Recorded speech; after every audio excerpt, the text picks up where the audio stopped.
તો બનાસકાંઠાના પાલનપુર સ્થિત સોસાયટી નજીક નગરપાલિકાની જ લાપરવાહીનો એક વિચિત્ર કિસ્સો સામે આવ્યો, જ્યાં અગાઉ અંડરગ્રાઉન્ડ પાઇપલાઇન નાખવા માટે ખોદવામાં આવેલી જગ્યાએ અચાનક મોટો ભૂવો પડતા નગરપાલિકાનું જ વાહન તેમાં ખાબક્યું હતું।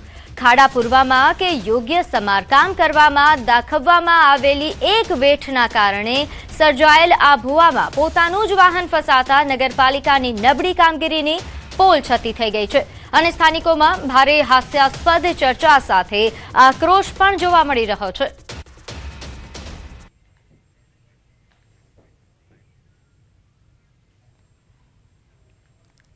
તો 2 ઇંચ વરસાદમાં પાલનપુરના હાલ બેહાલ થઈ ચૂક્યા છે। અંબાજીને જોડતો મુખ્ય માર્ગ પાણીમાં ગરકાવ, ધનિયાળા ચોકડી નજીક ભરાયા ઘૂંટણસમા પાણી, નેશનલ માર્ગ પર 3 થી 4 ફૂટ જેટલા પાણી ભરાયેલા છે। આ દ્રશ્યો છે પાલનપુરના કે જ્યાં ભારે વરસાદ બાદ આ રીતે પાલનપુરના હાલ બેહાલ થઈ ચૂક્યા છે તેની તસવીર દેખાડી રહ્યા છે। 2 ઇંચ વરસાદમાં જ પાલનપુરના મુખ્ય માર્ગો પર આ રીતે વરસાદી પાણી ભરાયા છે।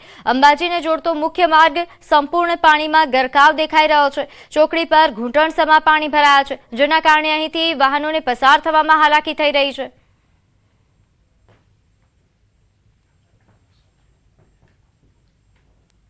અને પાલનપુરથી અંબાજી રોડ જે વાહન વ્યવહાર સામાન્ય માણસ પણ ચાલી શકે તેમ નથી અને વાહન વ્યવહાર ચાલે છે પણ એમાં અવર જવર સાધનો પણ બંધ થઈ જાય છે અને રસ્તામાં પાણી ખૂબ ભરાઈ ગયેલ છે, તેથી આનું સોલ્યુશન લાવવા નમ્ર વિનંતી।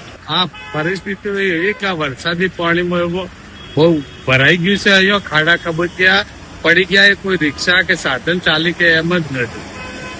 વધારે પાણી ભરાયેલું અહીંયા તો એટલું છે કે બહુ જ પાણી ભરાઈ ગયું, તે યોગ્ય નિકાલ કરવા વિનંતી સાહેબ આપની। તો અંબાજીને જોડતો મુખ્ય માર્ગ છે આ જે પાણીમાં સંપૂર્ણ ગરકાવ દેખાઈ રહ્યો છે। અહીંથી પસાર થતા મોટા વાહનોને તો હાલાકી થઈ રહી છે, પરંતુ નાના વાહનોનો તો હાલ બેહાલ થઈ ચૂક્યા છે, કારણ કે જે રીતે અહીં પાણી ભરાયા છે 3 થી 4 ફૂટ જેટલા પાણી ભરાઈ જવાના કારણે ક્યાંક વાહનો બંધ પડવાની પણ સમસ્યાઓ સામે આવી રહી છે। તો પાલનપુરના હાલ માત્ર 2 ઇંચના વરસાદમાં આ પ્રકારના છે। હજુ તો પણ વધારે વરસાદની આગાહી કરવામાં આવી રહી છે। વરસાદનો બીજો રાઉન્ડ આવશે તો પાલનપુરની પરિસ્થિતિ શું થશે તેની ચિંતા લોકોને જોવા મળી રહી છે। તો પાલનપુરની આ સ્થિતિ છે જ્યાં 2 ઇંચ વરસાદમાં પાણી।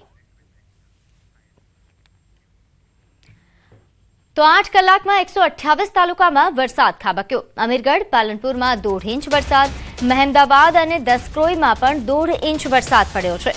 ધોલેરા, ઠાસરા, કઠલાલ, ધોળકામાં પણ 1.25 ઇંચ જેટલો વરસાદ વરસી ચૂક્યો છે। નાના પોંઢા, ધંધુકા, ચુડામાં પણ 1.25 ઇંચ જેટલો વરસાદ ખાબક્યો। 8 તાલુકામાં 1.5 થી 1 ઇંચ વરસાદ નોંધાયો છે। તો હાલ અત્યાર સુધીમાં જે પ્રકારની પરિસ્થિતિ ઉત્તર ગુજરાતમાં જોવા મળી તેના આંકડાઓ સામે આવી રહ્યા છે।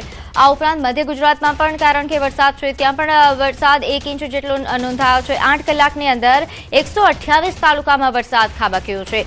1 થી 1.5 ઇંચ જેટલો વરસાદ પડ્યો।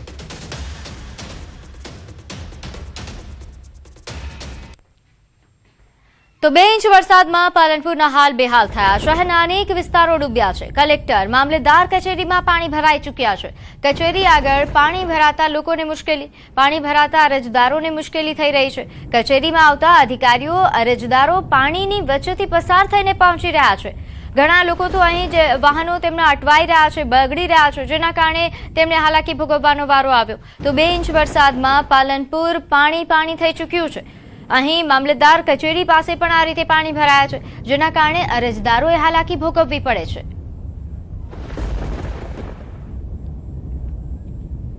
તો બનાસકાંઠામાં વહેલી સવારથી ધોધમાર વરસાદ, 1 ઇંચ વરસાદ પડતા શહેર પાણી થયું। વોર્ડ નંબર 11માં પાણી ભરાયા। ગણેશપુરા, આંબાવાડીમાં પાણી ભરાતા મુશ્કેલી સર્જાઈ છે। નિકાલની વ્યવસ્થા ન હોવાના કારણે આ વિસ્તાર બેટમાં ફેરવાઈ ચૂક્યો છે। વરસાદી પાણીનો કાયમી નિકાલ કરવાની સ્થાનિકો માંગ કરી રહ્યા છે।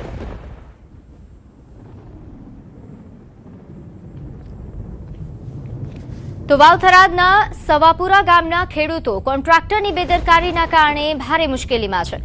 અહીં સવાપુરાથી ભરાઈ જતી ડિસ્ટ્રીબ્યુટર કેનાલ કે જેની નાળાનું કામ સમય મર્યાદામાં પૂર્ણ નથી થયું, જેના કારણે ભડોદર સીમ તરફનું વરસાદી પાણી એ કેનાલમાં છોડવામાં આવતા પાણી નાળામાંથી ઓવરફ્લો થઈને ખેડૂતોના ખેતરો અને ઘરોમાં ઘૂસી ગયા છે. આ પાણી વરસાદનું નહીં પરંતુ કેનાલમાં છોડવામાં આવેલા પાણીના કારણે ભરાતા અંદાજે 70 એકર ખેતીની જમીન જળબંબાકાર બની છે. મગફળી અને બાજરી સહિતના ઊભા પાક પાણીમાં ગરકાવ થયા છે. ખેડૂતોને લાખો રૂપિયાનું નુકસાન છે. ખેડૂતોનો આક્ષેપ છે કે કોન્ટ્રાક્ટર અને સંબંધિત એજન્સીની બેદરકારીના કારણે આ સ્થિતિ સર્જાઈ છે. જવાબદારો સામે કડક કાર્યવાહી કરવામાં આવે તેમજ પાક અને ઘરવખરીના નુકસાનનું સર્વેક્ષણ કરી સરકાર તાત્કાલિક વળતર અને સહાય જાહેર કરે તેવી ખેડૂતોની માંગ ઉઠી છે.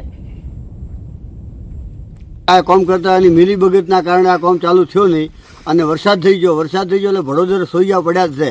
એટલે ભડોદરનું પાણી બધું આવ્યું એટલે આ લોકોને ન છૂટકે માદેવીનું રહીતરું પડે એમ હતો. એટલે માદેવીએ ફોટ્યું ફોડવું પડ્યું. ન ફોડે તો પેલી બાજુ ફૂટીને એમ હતો. એટલે ફોટ્યું ફોડ્યું એટલે 30-35 એકર જમીનમાં નુકસાન થયું છે. 1 એકરે 1 લાખનું નુકસાન ગણો તો આ સિઝન નહીં પણ 3 સિઝન નુકસાન થયું છે. આ 3 સિઝનો ફેલ જશે અને કારણ કે આ ભડોદરનું પાણી આવે છે ખેતરોનું, આ પાણી બંધ નહીં કરે તો અમારે 3 સિઝનો ફેલ જશે. અને અમે એવી રજૂઆત કરીએ છીએ કે જે આ કામ ચાલુ કરે અને કોન્ટ્રાક્ટરની બેદરકારી મજૂર આવ્યા વગર એક મહિનોથી કામ બંધ છે. સૌ પૂરા ભોરલ ડિસ્ટ્રિક્ટ છે એની અંદર કોન્ટ્રાક્ટની બેદરકારીથી આ નાળો તોડીને મેલ્યો હતો અને ભડોદરનું પાણી આવીને અમારા ખેતર ભરાઈ ગયા. અમને ગરીબ ખેડૂતોને પાયમાલ કરી નાખ્યા. હવે અમારે છ જાવું તો ગમે તે રીતે સરકાર ખૂબ કટિબદ્ધ છે પણ આ કોન્ટ્રાક્ટોએ અમને છીરું મેળ્યા છે. સમાચારમાં આગળ વાત કરીએ. ગુજરાતમાં ફરી પેપર લીક. જૂનાગઢમાં આયુર્વેદ યુનિવર્સિટીનું પેપર લીક થયું છે. BAMSનું શલ્ય તંત્ર 1નું પેપર ફૂટ્યા હોવાની વિગત પ્રાપ્ત થઈ રહી છે. 3જા વર્ષનું પેપર લીક થયું. પ્રશ્નપત્રો વોટ્સએપ પર વાયરલ થયા છે. 12માંથી 11 પ્રશ્નો લીક થયાનો દાવો. પેપર લીક મામલે યુનિવર્સિટીમાં તપાસનો ધમધમાટ શરૂ થયો છે. શિક્ષણ જગતમાં પેપર લીકથી ભારે આક્રોશ જોવા મળી રહ્યો છે. એ શલ્ય 1નું પેપર હતું પણ મને જે ફેકલ્ટી જાણ કરી બપોર બાદ જાણ કરી હતી અને મારી જવાબદારીના ભાગરૂપે મેં યુનિવર્સિટીના સત્તાધિકારી છે એમના જે સંબંધિત એમને મેં જાણ કરી. જે પ્રશ્નપત્ર હતું એમાં 12 પ્રશ્નો પૈકી 11 પ્રશ્નો છે એ મુદ્દાઓમાંથી પૂછાયેલા છે એવું જણાય છે. પણ આ વિષય વિશે વધુ જે છે એમના વિષય નિષ્ણાત અને યુનિવર્સિટી કક્ષાએથી તમને માહિતી મળી. તો પરીક્ષા નિયામક HP ઝાલાનું નિવેદન. પેપર લીક મામલે તપાસ સમિતિની રચના કરાશે. જવાબદારો સામે યુનિવર્સિટી નિયમ મુજબ કાર્યવાહી કરશે. પેપર લીકની વાત ધ્યાને આવતા તપાસ શરૂ કરાઈ છે.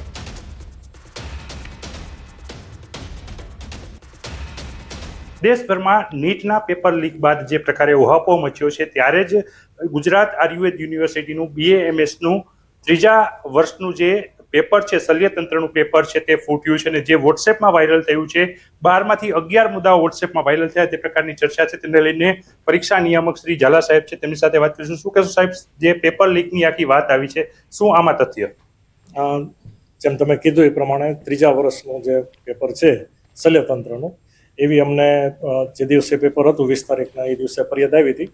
પેપર અમારે સવારના ટાઈમમાં હતું 9:30 થી 12:30નો જે મોર્નિંગ સેશનનો ટાઈમ હોય પણ ફરિયાદ અમને સાંજના ભાગમાં આવી એટલે અમે એના પદે જોયું છે.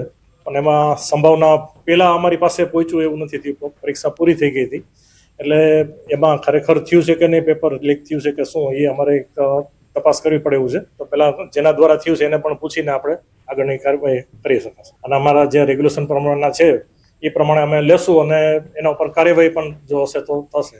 આ હતા ઝાલા સાહેબ કે જેમનું કહેવું છે કે જે સમગ્ર પરીક્ષામાં પેપર લીકનો જે મામલો છે આ મામલે તપાસ સમિતિની રચના કરી અને તપાસ કરવામાં આવશે અને કસૂરવારો સામે પગલાં લેવામાં આવશે. પરંતુ નીટ બાદ જે પ્રકારે આયુર્વેદનું BAMSનું 3જા વર્ષનું જે પેપર લીક થયું છે તેને લઈને ફરી એકવાર પરીક્ષા સામે સવાલો ઉભા થયા છે. ત્યારે આયુર્વેદ યુનિવર્સિટી દ્વારા પણ આ અંગે તપાસ છે તે ચલાવવામાં આવી રહી છે. કિંજલ કારસરિયા, ન્યૂઝ 18 ગુજરાતી, જામનગર. આગળ વાત કરીએ. આવતીકાલે રાજ્ય મંત્રીમંડળની બેઠક યોજાશે. મુખ્યમંત્રી ભૂપેન્દ્ર પટેલની અધ્યક્ષતામાં બેઠક મળશે. કાલે સવારે 9:30 વાગ્યે આ બેઠક યોજાવાની છે. રાજ્યમાં ભારે વરસાદ અને પૂરની સ્થિતિની સમીક્ષા થશે. રાહત અને બચાવ કામગીરીની વિસ્તૃત સમીક્ષા કરવામાં આવશે. લગભગ 2 સપ્તાહ બાદ આ બેઠક યોજાઈ રહી છે. હવામાનની આગાહીને ધ્યાનમાં રાખીને જરૂરી નિર્ણયો અંગે પણ ચર્ચા સંભવ છે. અસરગ્રસ્ત જિલ્લાઓની સ્થિતિ, વહીવટીતંત્ર દ્વારા હાથ ધરાયેલી કામગીરીની સમીક્ષા થશે.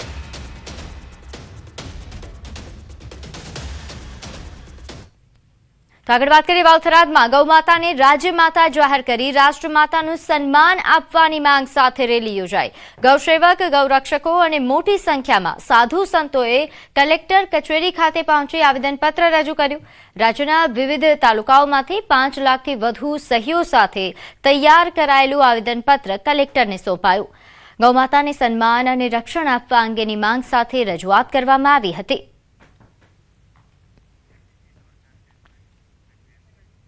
આગળ વાત કરીએ ન્યૂઝ 18ની ટીમ પહોંચી ધોળકાના બદરખા ગામે. ન્યૂઝ 18 પર જુઓ ધોળકાના બદરખાના હાલ. ન્યૂઝ 18 પર જુઓ તારાજીનો ચિતાર. ગ્રાઉન્ડ ઝીરો પર ન્યૂઝ 18ની ટીમ ટ્રેક્ટરમાં સવાર થઈને ચિતાર જાણ્યો. અમદાવાદ ધોળકા તાલુકાના હાલ બેહાલ થયા છે. વરસાદના 5 દિવસ બાદ પણ બદરખાના હાલ બેહાલ છે. બદરખાના અનેક વિસ્તારોમાં ચારે તરફ માત્ર પાણી જ પાણી છે. બદરખાના ખેડૂતોની વ્યથા સાંભળો. કપાસની ખેતી, લીલો ઘાસચારો પણ ડૂબી ગયો છે. ખેતી અને શાકભાજી આ બધું જ બરબાદ થઈ ગયું છે. ખેતરો પણ પાણીમાં ગરકાવ છે. જ્યાં જુઓ ત્યાં માત્ર પાણી પાણી છે. અનેક મકાનોમાં પાણી ઘૂસ્યા છે. લોકોની ઘરવખરી, અનાજ, સરસામાન તમામ તણાઈ ગયો છે. 150થી વધુ લોકોએ પ્રાથમિક શાળામાં આશરો લીધો. જિંદગીની કમાણી પાણીમાં વહી ગઈ છે. હાલ અમે અમદાવાદના બદરખા ગામમાં છીએ, જ્યાં પણ છેલ્લા 4 દિવસથી પાણી ભરાઈ ચૂક્યા છે. કેડ સુધીના પાણી અનેક વિસ્તારોની અંદર જોવા મળી રહ્યા છે. આ સાથે સાથે વાત કરીએ તો જે ખેતી પર નિર્ભર કુટુંબો છે તેઓએ પણ આ વર્ષે